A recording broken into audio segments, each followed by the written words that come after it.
예수님께서 십자가를 걸머지시기 전에 나귀를 타고 예루살렘으로 입성하셨습니다. 나귀를 타고 입성하는 그 장면을 보면 과거에 솔로몬을 하나님께서 세우시고 또 다윗 왕이 자기의 아들 솔로몬을 왕으로 추대하면서 노새를 태워서 예루살렘 성에 입성하고 또 예루살렘 성전 앞에서 대관식을 거행하는 장면들이 연상되어집니다. 예수님께서 나귀를 타고 입성하신 것은 무엇보다도 스가랴 선지자가 예언하고 있습니다. 스가랴 9장 9절에 보면 시온에 따라 크게 기뻐할지어다. 예루살렘에 따라 즐거이 부를지어다. 보라, 내 왕이 내게 임하시나니 그는 공의로우시며 구원을 베푸시며 겸손하여서 나귀를 타시나니 나귀의 작은 것 곧 나귀 새끼니라 라고 말씀하십니다. 그러니까 예수님께서 나귀를 타신 이유는 바로 오늘 성경에 말씀하신 대로 공의로우시고 또 구원을 베푸시며 무엇보다도 겸손하셨기에 나귀를 타셨다라고 성경은 우리에게 말씀하십니다. 그런데 가장 중요하게 나귀를 타신 이유가 있어요. 그 이유는 뭐냐? 하나님께서 말씀을 통하여서 예언하시고 계획하셨다라는 거예요. 예수님께서 나귀를 타신 이유가 뭐냐? 가장 큰 중요한 이유는 주님의 말씀, 하나님께서 이미 플랜을 갖고 계시고 디자인하셨던 그 말씀대로 순종하셨다라는 거예요. 그러니까 예수님이 하시는 그 모든 행적은 하나님께서 디자인하셨던 그 말씀들, 예언하셨던 말씀들을 하나씩 하나씩 성취하시는 거예요. 우리가 하나님의 말씀을 듣고 그 말씀을 순종해야 하는 이유가 무엇이냐?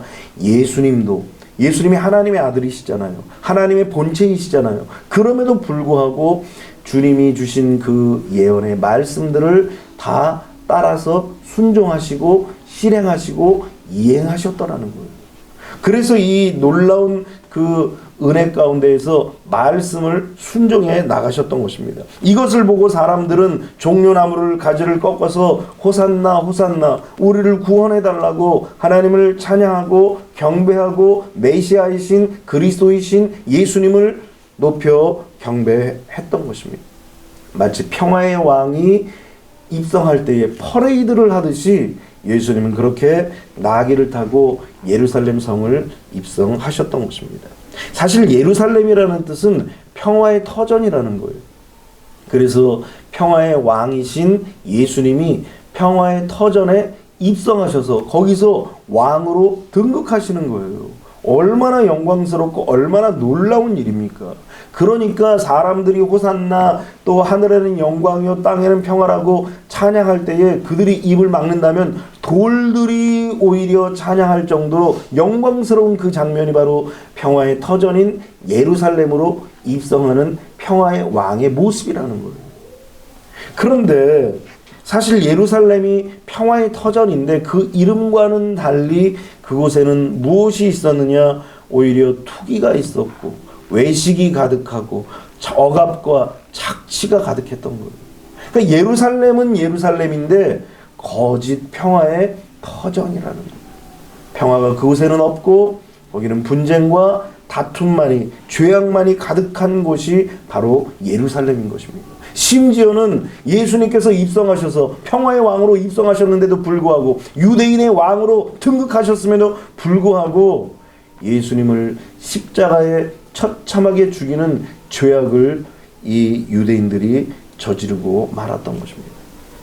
그래서 예수님께서 입성하시고 나서 감람산에 오르셔서 예루살렘을 보시면서 이제 예루살렘에 장차 일어날 진노를 바라보시면서 눈물을 흘리시는 장면이 나옵니다. 누가복음 19장 41절로 44절에 보니까 가까이 오사 성을 보시고 우시며 이르시되 너도 오늘 평화에 관한 일을 알았더라면 좋을 뻔하였거니와 지금 내 눈에 숨겨졌도다. 날이 이를지라 내 원수들이 토둔을 쌓고 너를 둘러 사면으로 가두고 또 너와 및 그 가운데 있는 내 자식들을 땅에 메어치며 돌 하나도 돌 위에 남겨지지 아니하리니 이는 내가 보살핌 받는 날을 알지 못함을 인함이라 하시니라. 그 예루살렘이 평화의 터전임에도 불구하고 거짓으로 위장되어 있을 때에 하나님께서 그 거짓으로 위장된 평화마저 다 벗겨내신다는, 그러고서는 그 예루살렘의 처참한 상황, 처참한 위기의 상황들이 펼쳐지고 말았던 것입니다.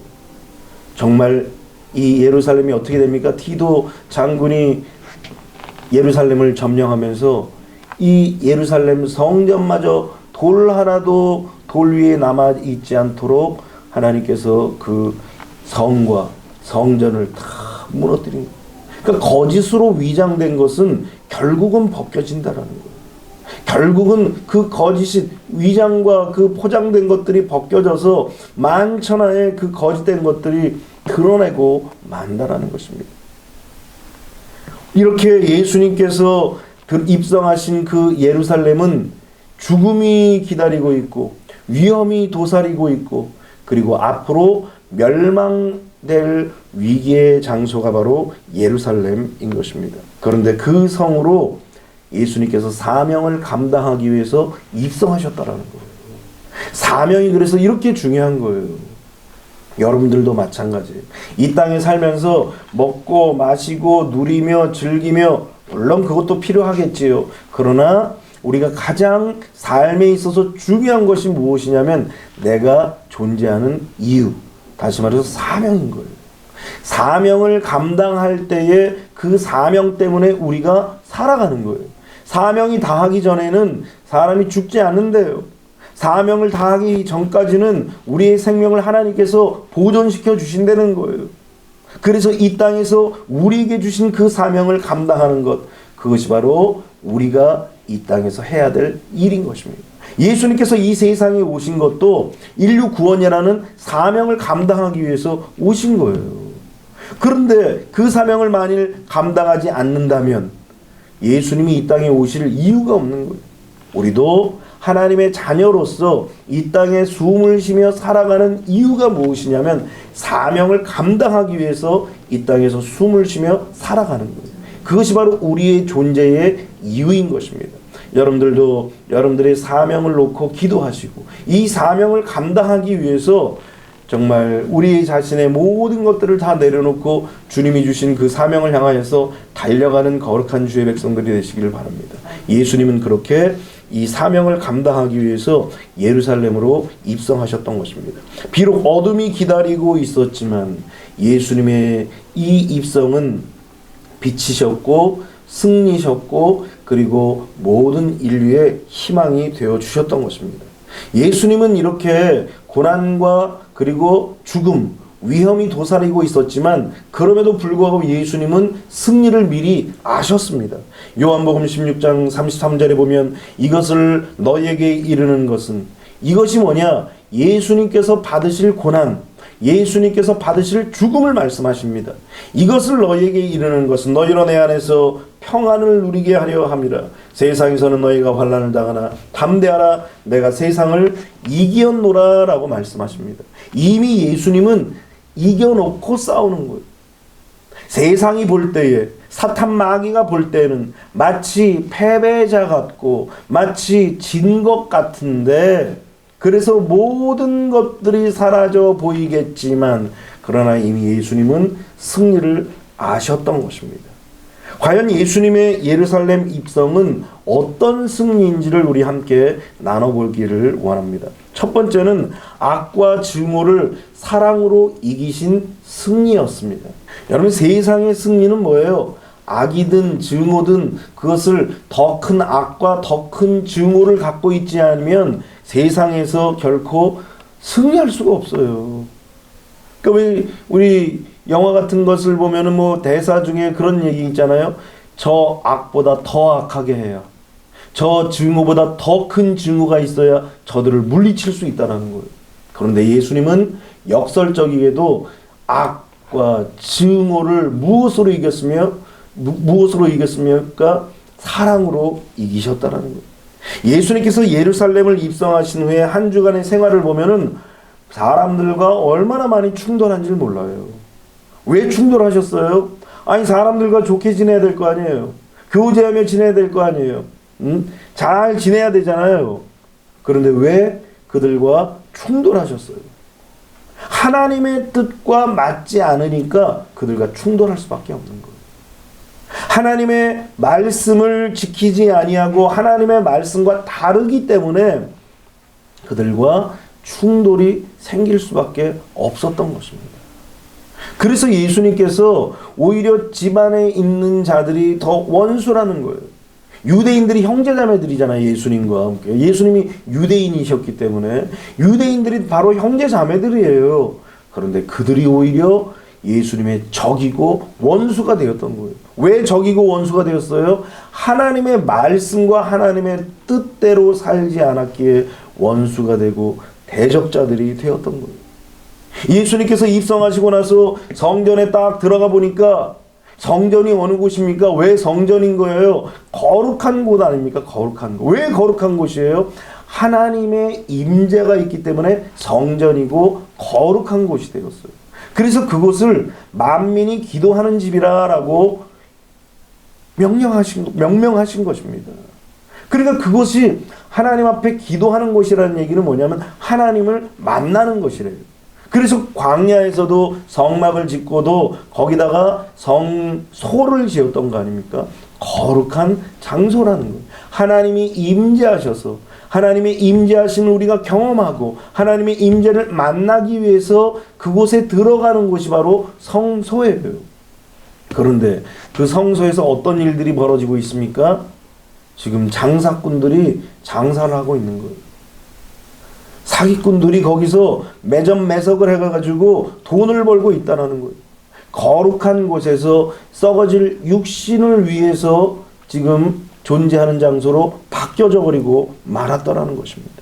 하나님이 계신 곳 그곳에서 하나님을 만나서 거룩한 그 하나님의 은혜를 우리가 경험하면서 우리도 거룩해져야 되는데 거룩한 하나님은 내어 쫓아버리고 오히려 온 육신으로만 가득한 거예요. 오늘 지금 세상의 모든 교회들이 바로 그와 같아지고 있다는 거예요. 예수님께서 성전에 들어오니까 이거는 성전이 아니에요. 미쳐 돌아가고 있는 거예요. 그러니 뒤집어 엎어놓을 수밖에 없는 것입니다. 여러분 심지어는 광야에서 하나님께서 모세를 부르실 때도 모세가 그 떨기나무를 이렇게 보니 나무가 타서 재가 돼야 되는데 나무는 그대로 있는 거예요. 불꽃은 활활 타오르는데 그래서 더 가까이 보기 위해서 앞으로 나가자 하나님께서 뭐라고 말씀하십니까? 모세야 오지 마라. 네가 선 곳은 거룩한 곳이니 그곳에서 신을 벗어라 그랬어요.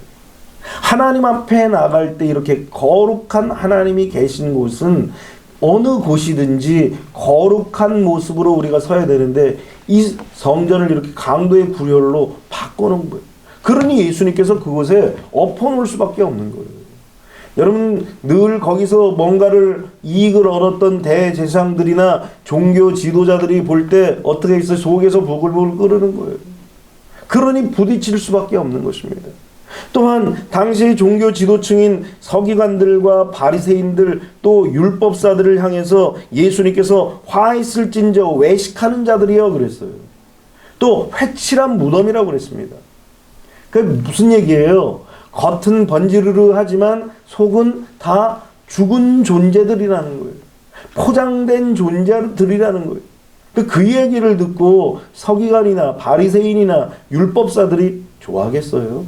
결코 기쁘지가 않을 거예요. 그런데 왜 예수님께서 이런 얘기를 하셨습니까? 이들을 향해서 예수님께서 그런 말씀을 하셨습니다.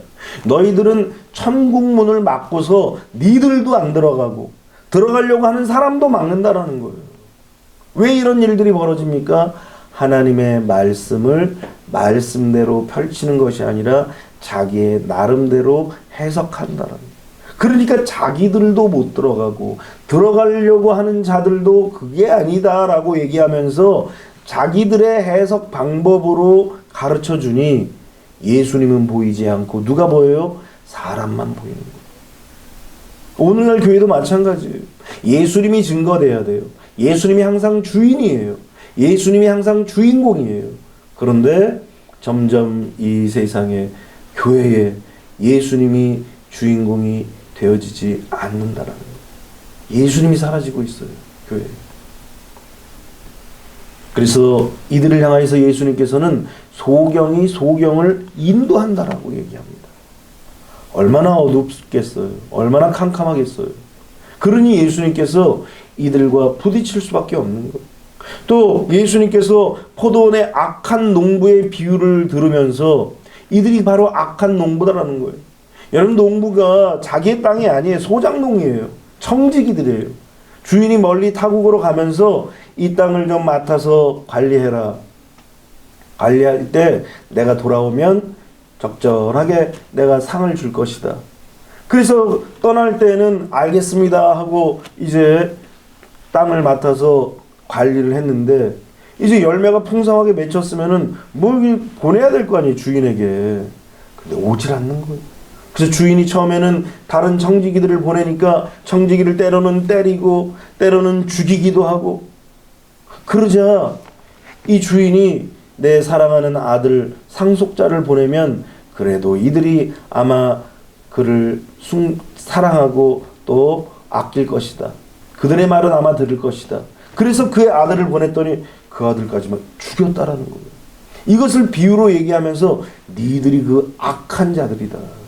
여러분, 청지기의 사명은 뭐예요? 내게 아니에요. 내게 아니에요. 우리 식으로 얘기하면 지배인이에요. 지배인. 지배인은 자기 게 아니에요.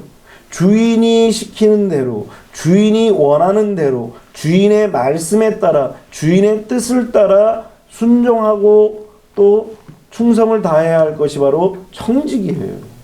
그런데 이들이 청지기의 사명으로 살은 것이 아니라 주인의 삶으로 살았다는 거예요. 주인 의식을 갖는 것은 좋은데 주인이 돼버린 거예요. 우리 인생도 마찬가지예요. 하나님께서 우리에게 권리를 주셨지만 그 권리를 우리는 어떻게 해야 돼요? 주님께 다 이양하는 거예요. 그것이 주님을 인정해 드리는 거라고 그랬잖아요.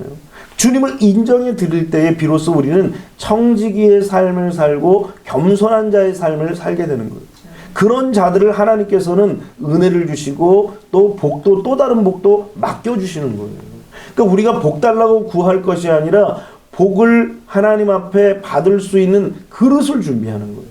청지기의 모습으로 살아가면 주님이 더 큰 거를 맡겨주셔요. 그래서 요셉의 이야기를 우리에게 성경에 주신 이유가 뭡니까? 하다못해 이방인임에도 불구하고 성실과 충성과 겸손으로 자기 집을 관리해 주니까 이방인인데도 불구하고 일을 더 맡기잖아요. 복 받는 거잖아요. 그게 우리도 이 세상에서 마찬가지예요. 복 달라고 할 것이 아니라 내가 복 받을 그릇을 준비하는 거예요. 성실한 삶과 겸손한 삶과 충성스러운 삶. 누구에게 성실하고 누구에게 겸손하고 누구에게 충성하는 거예요? 하나님께 충성하고 성실하고 겸손한다는 게 뭡니까? 하나님의 말씀을 따라가는 거예요. 그러면 하나님께서 청지기인 우리에게 더 큰 것을 맡겨주시는 거예요. 이스라엘 백성들이 사실은 청지기의 역할이에요. 그래서 말씀을 맡겨줬잖아요. 말씀을 지고 가라는 거예요. 마치 12지파가 있으면은 이 유대인들은 레위인의 역할이에요. 말씀을 늘 지고 가는 거예요. 그것이 그들의 사명이에요. 그런데 이 말씀을 지고 가기는 가는데 자기 마음대로 해석하는 거예요. 그리고 자기 것인 양 소유해버리고 말았더라는 거예요. 그래서 예수님께서 그들을 향하여서 포도원의 악한 농부라고 비유하셨던 것입니다.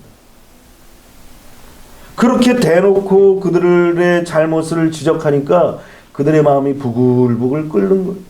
게다가 예루살렘으로 입성하는데 사람들이 호산나 호산나, 하늘에는 영광이요 땅에는 평화로다 그러면서 마치 이분이 유대인의 왕인 것처럼 막 외치고 소리치니까 이 종교 지도자들의 마음이 불편한 거예요. 여러분, 말씀을 들을 때 두 가지 반응이 있다고 그랬잖아요. 찔릴 때 통회하고 자복하고 내가 어찌할꼬 하는 사람이 있는 반면에 마음에 찔릴 때 이를 가는 자들이 있다라는 거예요. 오늘 이들은 주님의 말씀을 듣고 그 마음속에 이를 갈았어요. 살기가 등등한 거예요. 오히려 악과 증오에 차서 예수님을 죽이기로 작정했던 것. 하나님의 말씀을 들었으면 내면 속에서 쓴뿌리들이 제거돼야 되는데, 하나님의 말씀을 들었음에도 불구하고 쓴뿌리가 제거되는 것이 아니라 그 마음속에 있는 그 살기가 등등해서 오히려 예수님을 제거하기로 작정을 했던 것입니다. 예수님께서 그들의 그 살기가 등등한 모습을 모르셨을까요? 예수님께서 그들의 마음을 모르셔서 계속 찔렀을까요? 그냥 잘 달래가지고 그렇게 할 수도 있잖아요. 그런데 예수님은 그렇게 하지 않으셨어요. 무리수를 두셨어요. 왜 그랬을까요? 그들을 미워해서, 아니면 그들을 증오하고 저주했기 때문에 그렇게 하셨을까요? 예수님은 오히려 저희를 여전히 사랑하셨다라는 거예요. 그래서 회개를 촉구하셨다라는 거예요. 그래서 우리가 알고 있는 그 탕자의 비유에서 우리가 알고 있는 탕자는 어때요? 아버지의 재산을 다 가지고 외국에 나가서 허랑방탕 쓴 사람만 탕자로 알잖아요. 그런데 집안에도 탕자가 있는 거예요. 집안에도. 동생이 돌아왔으면은 기뻐하고 즐거워하고, 야, 그래도 이 녀석이 정신을 차리고 돌아왔구나. 아버지 집으로 돌아왔구나. 그리고 형의 입장에 서서 그 동생의 등이라도 두드려 줄 알았는데 잔치가 벌어지는 얘기를 듣고 무슨 일이냐? 이 종한테 물어보니까, 아이고, 죽었다 살아온 그 당신의 동생을 위해서 아버지가 잔치를 배설했습니다. 막 기쁜 마음으로 흥분해서 막 얘기를 하니까 형이 마음이 싹 그늘해집니다. 그러니 집 밖에서 돌멩이나 차고 있으니까 아버지가, 너 왜 집에 안 들어오냐? 지금 죽은 동생이 다시 돌아왔는데 왜 밖에서 그렇게 돌멩이만 차고 있느냐? 왜 먼 산만 바라보고 있느냐? 왜 한숨만 쉬고 있느냐? 그러자 이 큰아들이 하는 얘기가, 아버지는 나를 위해서 염소 새끼 한 마리도 잡아주지 않으면서 저 창기와 함께 재산을 다 먹어버린 그 동생이 돌아오니까 저렇게 잔치를 배설합니까? 나에게는 뭘 해줬습니까? 이러면서 아버지에게 대항하는 거예요. 그러자 아버지가 뭐라고 얘기합니까? 야, 지금 있는 것이 다 네 거였는데 무슨 얘기하는 거냐 지금. 네가 하고 싶은 대로 할 수 있었다.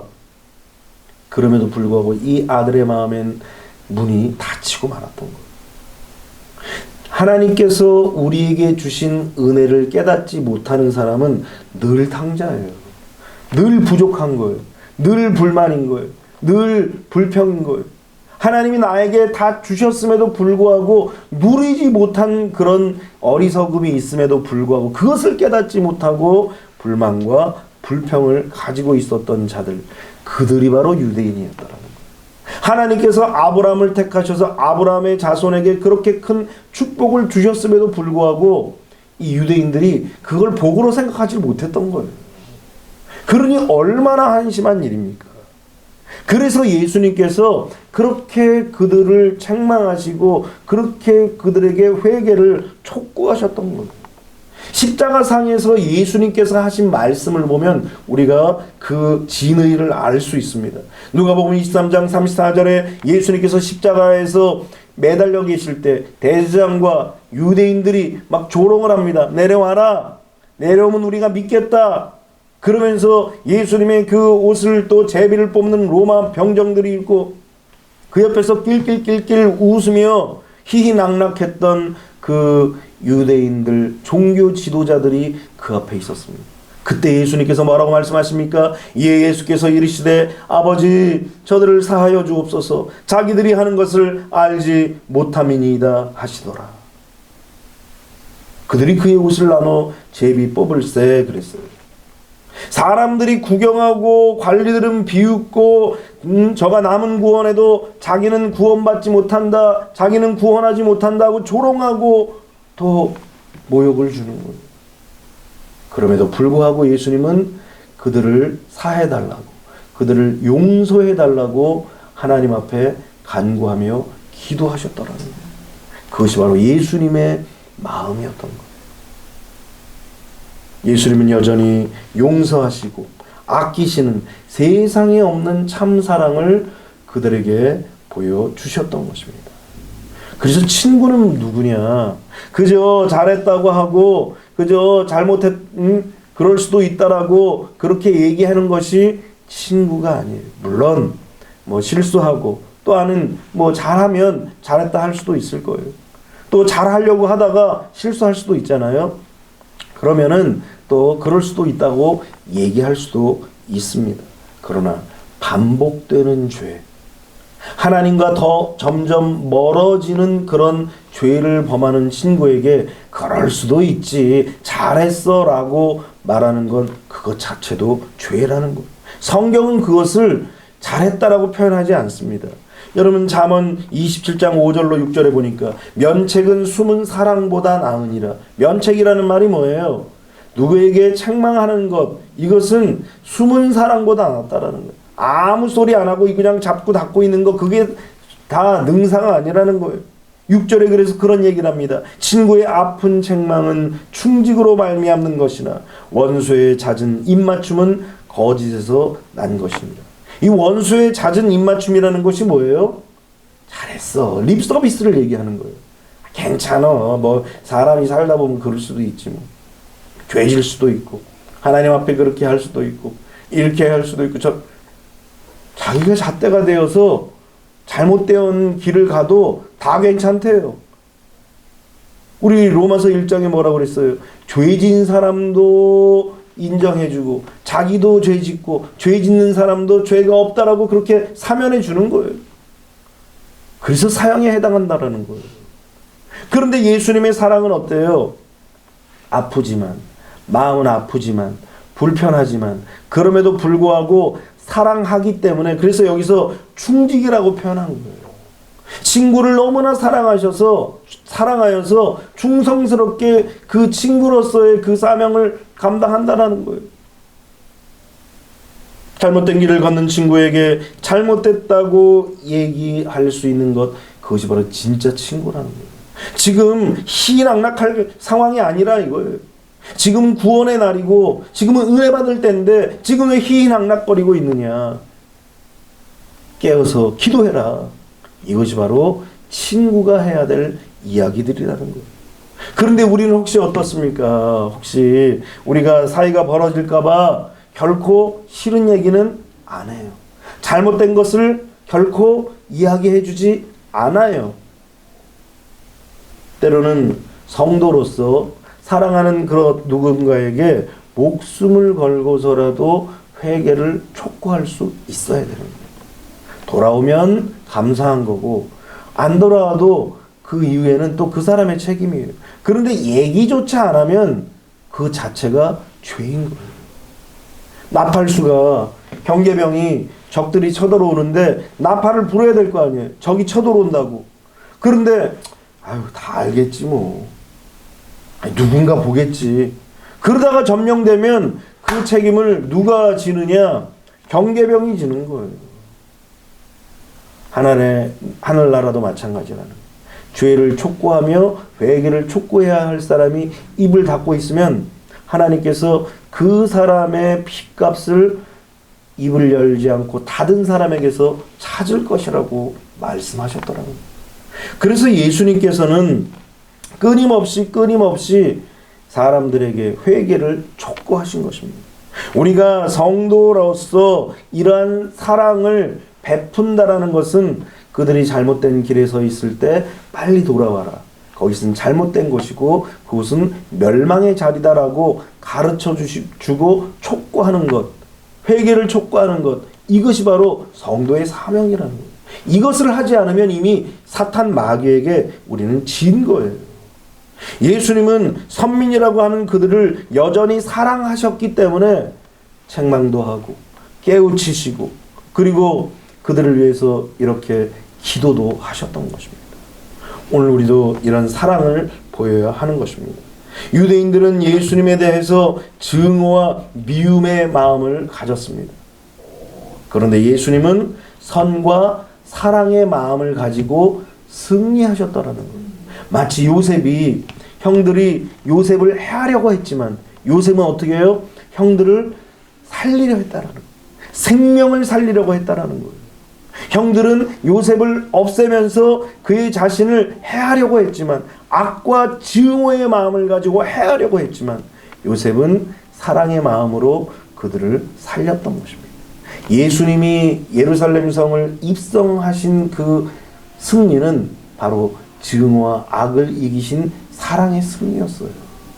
오늘 우리도 이 세상을 살아가면서 그런 마음 드는 상황들이 많잖아요. 악의 마음을 갖게 하고 증오의 마음을 갖게 하는 그런 상황들이 너무나 많아요. 그럼에도 불구하고 우리는 어떻게 해야 됩니까? 악과 증오를 더 큰 악과 더 큰 증오로 갚는 것이 아니라 이것을 사랑으로 승화시켜야 돼요. 그래서 로마서 12장 21절에는 악에게 지지 말고 선으로 악을 이겨라 라고 말씀하시면서 우리가 진정한 선을 베풀어야 될, 다시 말해서 사랑을 베풀어야 할 것을 우리에게 가르쳐 주시는 것입니다. 그래서 예수님께서 모범을 보이시기 위하여서 예루살렘 성을 그렇게 입성하신 것입니다. 오늘 우리도 예수님을 따라서 이 악과 증오를 이기는 그런 승리자가 되시기를 주님의 이름으로 축원합니다.